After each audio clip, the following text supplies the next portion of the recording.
sih kamu dibilang egois cuma karena milih istirahat atau nolak bantu orang lain karena lagi capek? Duh, sering banget.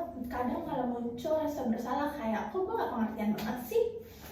Padahal itu bukan egois loh, tapi karena kita lagi butuh waktu sendiri. Dan banyak banget yang salah paham soal itu. Nah, di episode kali ini kita bakal ngobrol santai tentang self-love. Kenapa itu penting banget dan gimana bedain antara self-love dan selfishness. Kita mulai dulu dari hal yang paling sering bikin bingung ya, bedanya self-love sama selfishness. Kalau selfishness itu intinya kita cuma mikirin diri sendiri, kayak gue mau senang terserah orang lain mau kayak gimana. Tapi kalau self love tuh beda. Iya, kalau self love itu beda. Jadi lebih sadar ke diri sendiri juga itu lebih penting. Bukan berarti kita lebih penting dari orang lain, tapi kita sama pentingnya. Contohnya kamu nolak ajakan nongkrong karena butuh istirahat. Orang lain bisa aja bilang kamu cuek, padahal kamu cuma lagi jadi energi aja. Bener banget, kadang kita lupa kalau recharge energi juga bagian dari tanggung jawab. Soalnya kalau kita terus maksa, ujung-ujung malah ngerugiin orang juga. Self love itu kayak isi ulang baterai. Kalau baterai kita kosong, gimana mengisi energi untuk orang lain? Setuju banget, jadi self-love itu bukan tentang gue duluan, tapi tentang gue juga berhak istirahat. Ngomongin soal recharge, aku tuh sering banget lihat teman-teman ngerasa bersalah kalau mereka tuh nggak produktif. Iya, sekarang kayak hustle culture. Jadi itu standar hidup, ya kalau nggak sibuk, ya dibilang males. Ya, padahal ya manusia tuh bukan mesin. Dalam psikologi ada istilah namanya tuh burnout.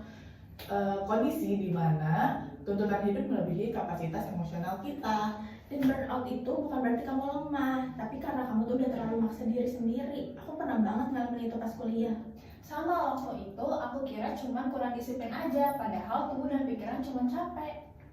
Kadang yang kita butuhin itu bukan motivasi baru, tapi cuma istirahat. Dan istirahat itu bukan dosa, guys. Betul banget, kalau HP aja harus di-charge, masa manusia nggak boleh? Nah, kalau ngomongin sayang sama diri sendiri, aku juga inget sama teori Christine Neff tentang self-compassion. Ya itu bagus banget. Intinya kita diajarin buat bersikap lembut sama diri sendiri. Kayak gimana sih kita nyemangatin sahabat yang lagi sedih? Neff bilang kalau self-compassion itu punya 3 bagian. Yang satu itu self-kindness, jangan keras sama diri sendiri. Yang kedua itu common humanity, sadar kalau semua orang itu juga pernah gagal. Yang ketiga itu mindfulness, sadar sama perasaan tanpa tenggelam di dalamnya. Kadang kita juga gampang banget maafin orang lain, tapi susah maafin diri sendiri. Padahal dua-duanya juga butuh kasih sayang. Dan yang menarik, kita malah punya compassion ke diri sendiri. Kita malah jadi lebih empati sama orang lain juga. Karena kita ngerti rasanya capek, salah, kecewa, dan itu bikin kita lebih manusiawi. Oke, sekarang masuk di bagian yang paling kita tunggu-tunggu. Gimana cara mulai self-love tanpa takut dibilang egois? Tips pertama, journaling. Tulis hal kecil yang kamu syukuri hari ini atau perasaan tanpa takut dijudge. Yang kedua, mindfulness. Luangin waktu 5 menit buat tarik napas, diam, dan dengerin tubuhmu. Simple tapi butuh banget. Yang ketiga, istirahat tanpa rasa bersalah. Kadang kita mikir, nanti dikira malas. Tapi gak apa-apa, kamu juga butuh jeda. Self-love itu nggak harus mewah kok, kadang cuma minum teh dalam 5 menit udah bentuk cinta sama diri sendiri. Atau berhenti bandingin diri di media sosial, itu juga self-love. Jadi kesimpulannya, self-love itu bukan tentang egois, tapi tentang kapan kita butuh waktu untuk diri sendiri.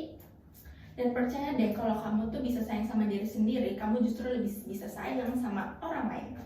Jadi, mulai sekarang, kalau kamu butuh waktu buat diri sendiri, ambil aja. Kamu gak egois, kamu cuma manusia yang lagi butuh jeda. Terima kasih udah dengar episode hari ini. Tulis di kolom komentar kalau misalnya ada hal kecil yang ingin kalian tanyain. Dan jangan lupa follow untuk episode selanjutnya biar gak ketinggalan. Sampai ketemu di obrolan selanjutnya. Bye!